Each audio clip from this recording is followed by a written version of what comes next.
Welcome to this mini-series of the Inside Knowledge podcast for people with IBS, about managing your digestion all through our lifetime.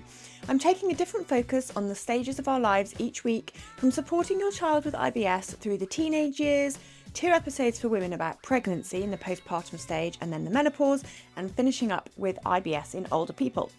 Last week, episode 85 was all about children. Today is teenagers and moving away from home. Teenagers are different from children, and this can affect their digestion. There's huge changes in hormones, experimenting maybe with more self-autonomy, choosing their own meals, buying their own food.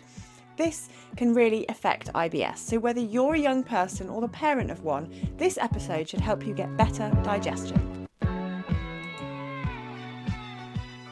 Hello and welcome to episode 86 of the Inside Knowledge podcast for people with IBS. I'm Anna Mapson. This week is all about teenagers, and as the parent of 2 teenagers or tweens and teenagers, I know that things start to change a little bit with what they will eat, what is acceptable, also just a lot more freedom, moving into having control over their money, having control over their food.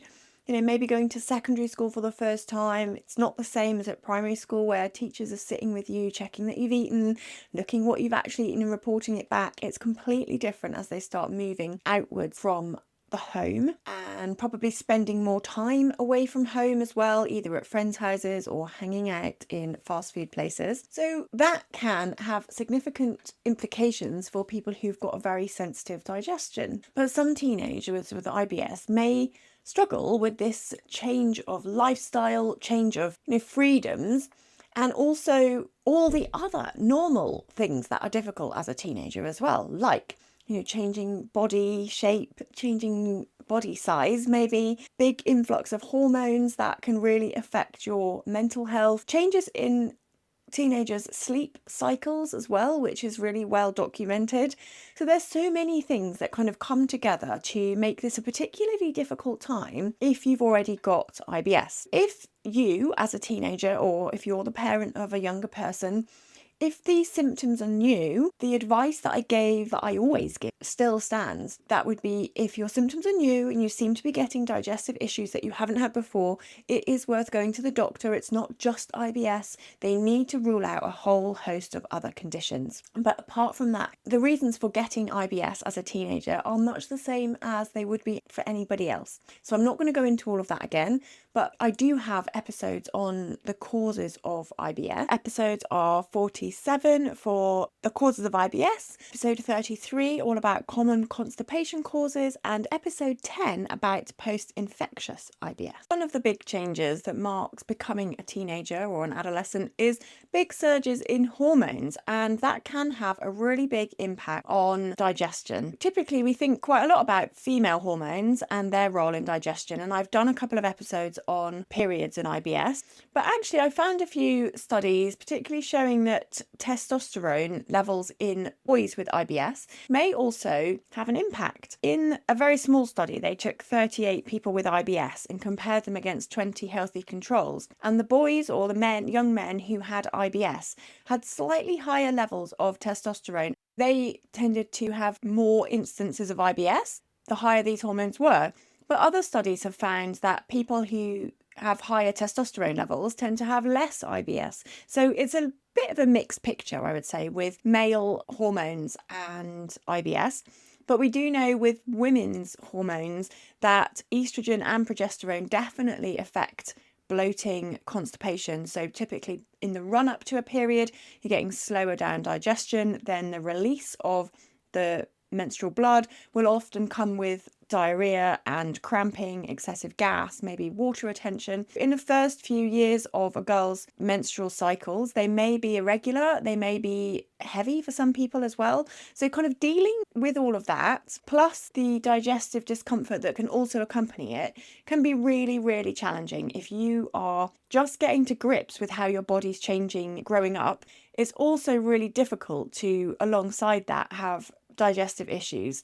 The other thing that happens as well in some teenagers is that you get a real burst of growth hormone. When they get to like 13, 14 years old, they get really tall and definitely are growing. Now that growth requires fueling. It requires you to eat protein to manage your bone health and muscle growth and, keeping strong and also keeping yourself fueled for all the activity. But that can lead to overeating on certain foods because you're really hungry, so you want to eat more. And then if you've got a sensitive digestion, and you've probably heard in this podcast me talk a lot about the low FODMAP diet, where there are certain foods that may be less well tolerated in people who have a sensitive digestion. So things like beans and pulses, maybe large amounts of wheat, large amounts of lactose from dairy, maybe other fruits like apples. So those, if you eat them in high quantities and you're sensitive to them, and you're eating more because you're very hungry, that could also be triggering your digestive symptoms. The other alternative to that is that if you don't eat enough, then sometimes being overhungry can also trigger bloating in some people, and that might be down to excessive stomach acid. It can also be down to cramps from not eating enough, or just maybe eating the wrong foods that suit your body. I'm making a lot of generalizations here, and not all of this will apply to all teenagers, of course, but there could be more exposure to processed foods, experimenting with alcohol, maybe more caffeinated drinks like energy drinks. It's really common in teenagers to be doing this, maybe skipping meals. I know a lot of people I've worked with who either have kids, or I have worked with some teenagers who are in school as well. They skip lunch in the canteen and prefer to socialise with their friends because the line is too long in school. And I know that my kids sometimes do this as well. When people get access to their own money, maybe they can walk to and from school, they're getting the bus themselves, they're buying sweets a bit more, maybe buying those energy drinks or coffee in order to give them a little buzz and a little boost. Then the next stage, as teenagers get older, like maybe you're experimenting a bit more with alcohol, maybe even drugs, smoking, vaping. These all have an impact on our digestion as well. I've got an episode about alcohol and IBS, which might be very interesting to look at. But other things that can affect your digestion is just that sort of erratic nature of eating, skipping meals. Then when you do eat, the meals may be higher in saturated fats, things like burgers and chips, or also quite high in sugar, and potentially less foods like broccoli and carrot. They're just standard vegetables. As I said, I'm really generalizing, and I know some teenagers are super healthy and do not have those problems. But in the main, maybe it's just the ones that I've come into contact with tended to gravitate much more to fast food. That is a consideration as well, is how your diet is actually matching your growth needs. So you've got increased growth needs, increased hormone fluctuations, and potentially less healthy food going in. Now, if you're a parent of a teenager, you might be thinking, well, there's nothing I can do about it. And I sometimes feel like that myself, if I'm completely honest. I am a nutritional therapist. This is all I do, and talk to people about healthy food and diets and how to stay well. And my own kids don't take my advice. So I fully empathise with any parents who are going through this situation. I think it's best to think about what we talked about last week in terms of the toddler stage, that they do go through this natural phase of eating beige foods, eating quite bland foods when they're 1, 2, 3. Then what might happen when they're a teenager is they go through this phase where they're rebelling a bit, changing what's common at home, changing what's different, and trying to be their own person. And that can play out in food and eating as well. And I think it's quite helpful to just have the same approach that I suggested last week, which is keep on offering healthy food, keep on making meals and presenting options, and talk to them about it. Obviously, teenagers can get a lot more involved in food preparation and helping out around the kitchen, but also just know that it's probably just a phase and it's not the end of the world. However, we also know that in early teenage years is particularly a risk area for eating disorders or disordered eating habits to begin. So it's very common, particularly in girls, but we're seeing more of a rise in boys' eating disorders as well. The development of eating disorders is not just down to going on a restrictive diet when you're a teenager, but it can be one of the triggers that you just want to be aware of. So where for some people with IBS, you might say, yes, try the low FODMAP diet. This is a tried and tested diet. Just knowing that if you as a young person or you're the parent of one, at this stage in your life, it can be the time when your body's changing, your emotions are changing, your life is changing. And so to add another layer of really obsessing about food and a lot of food rules just might not be the best thing for your long-term relationship with your body, with food, and with eating. However, I also see the other side of it, that it can be possible to understand what the FODMAP diet is and then potentially reduce some of those highest FODMAP foods, like the frequency of wheat, for example, the diversity in the fibres that you're getting. These are still helpful things to think about, but I don't always think it's helpful to put in a very restrictive, rule-bound diet at the time that your body's changing and that you're really struggling with digestive issues, because there could be an increased risk of disordered relationship with food and with your body, I would say. But it is also worth acknowledging that a younger person may feel a great deal of embarrassment and shame about their body that kind of isn't playing by the rules. So not only have you got hormonal changes, things are happening, growing, changing, and your digestion's not playing ball. So perhaps you're feeling more bloated, or you're fasting in school and people might notice. Or there could be a whole range of reasons why you suddenly feel like your body is not doing what it should do, or what you've been able to trust it to do in the past. And that can be very disorientating and worrying.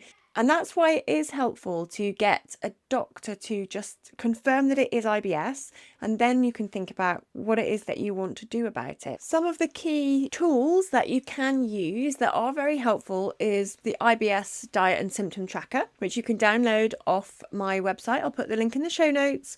This is something where you can start to track and notice your own digestive patterns, start to understand a little bit more about your own body. But also you might like to focus on the gut-brain connection. So anything that can help you calm down that nervous system, just really support yourself, because there is a lot going on when you're a teenager. Not only are your relationships changing, your hormones are changing, your body is changing, but also you've got exams maybe at school. There could be additional pressures that you maybe don't feel ready for, or things that people are encouraging you to do that maybe you don't want to do. And so it's a very confusing time. Learning how to support yourself through the mental challenges that life is going to give us is really helpful. This is where practicing breathing is helpful, and you can look at my episode on breathing for IBS. I'll put a link in the show notes that gives some specific tips on how to do that, to calm down your body using your breath, but also to do things that also make your body feel good. So focusing on exercise, really trying to work on those basic healthcare things that we should all be doing. Eating more fruits and vegetables, like eating regularly, not skipping meals, but going to bed on time. Like that's another area that teenagers can be classically bad at, is sleeping. So wanting to stay up later and also to sleep in later. And of course, this is really challenging because teenagers have to get to school by a certain time, and they don't really allow for this change in body clocks. Like, it's known that our chronobiology changes as we get to this phase of life. It is natural that teenagers want to sleep in a little bit more and don't wake up as early as they used to. Often chronically sleep deprived because you're staying up late. So those kind of things that you can just get to bed a little bit earlier, like, can make a big difference to your food choices the next day, and also to how you feel about your body and your digestion. Sleep is so restorative and calming. When we're very tired, we can be more anxious. We can also feel pain more. So if you suffer with tummy aches and digestive issues, then that can feel a lot worse when you're tired. You feel less resilient and able to cope with those kind of things. But also, like, your mood changes.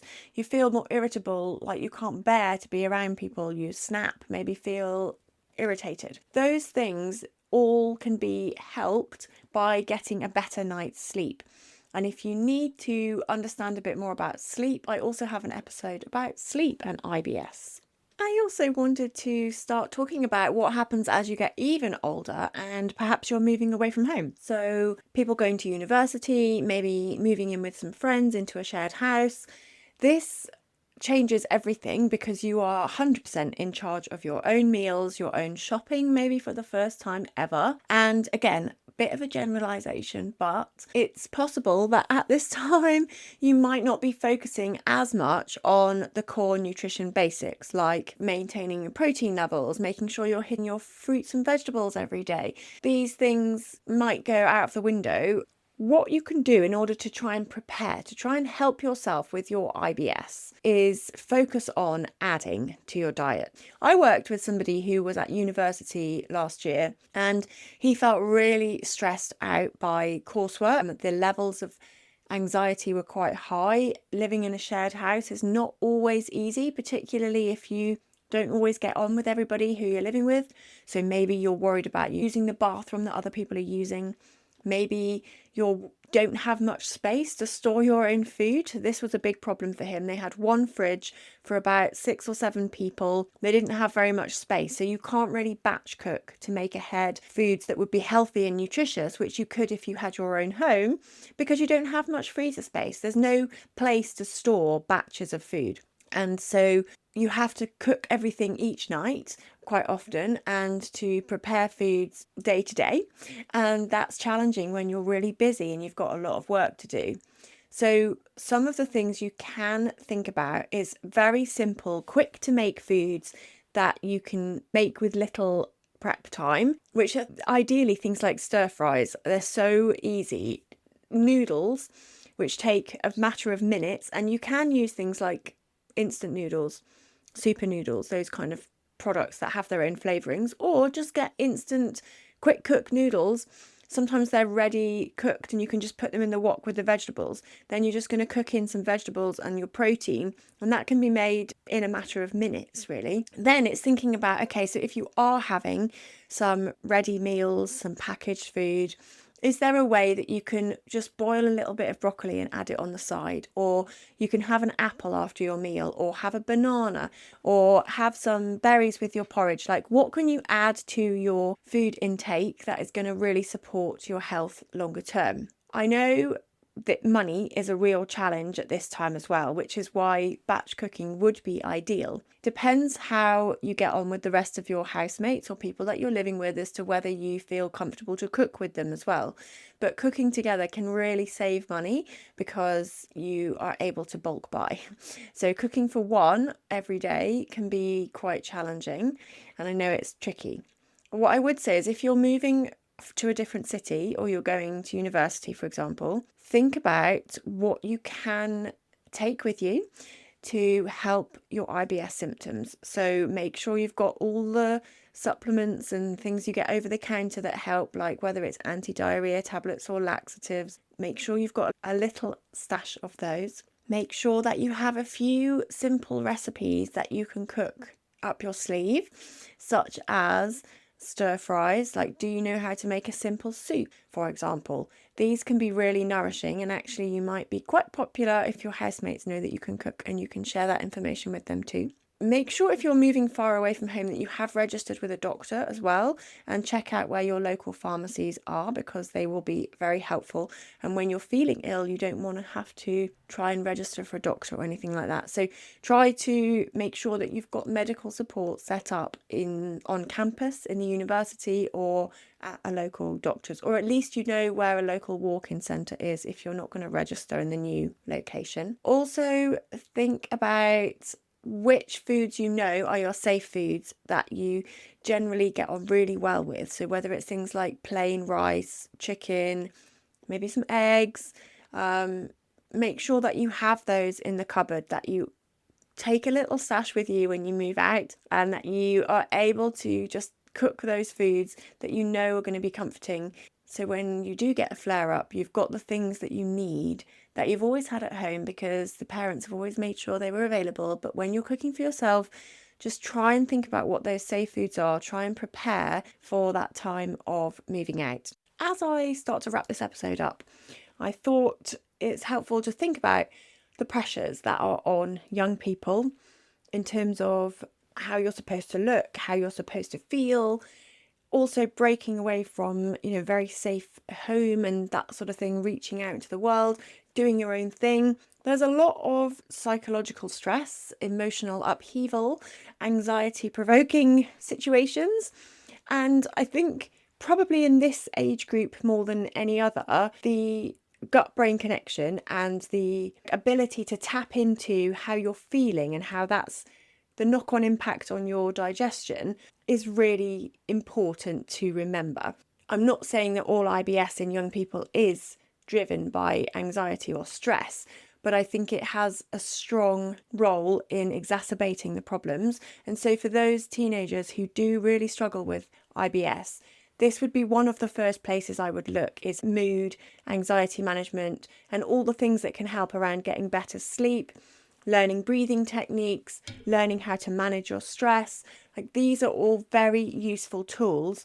And I would focus there a bit more first, rather than going straight into restrictive diets, cutting foods out, eliminating, for a whole range of reasons. But it's really hard to get the right nutrition that you need when your body is growing if you're on a restricted diet. Like we said before, it can also lead to too many rules around food, which might not be helpful as you're growing and developing. Mostly the symptoms are the same with teenagers. The treatments are the same, the causes are the same, everything's the same. I just thought it would be helpful to listen perhaps to some of the additional pressures that people are under at this stage of life. And if that's you, I wish you all the best with improving your digestion. Please do follow along for lots more tips on gut health, IBS diets, and all of those things. And you can follow me on Instagram. I'm goodnessme_nutrition. And you can get some advice there as well. So I'm going to leave it there for this week, but thank you for listening to this episode of the Inside Knowledge Better Digestion for Everyone.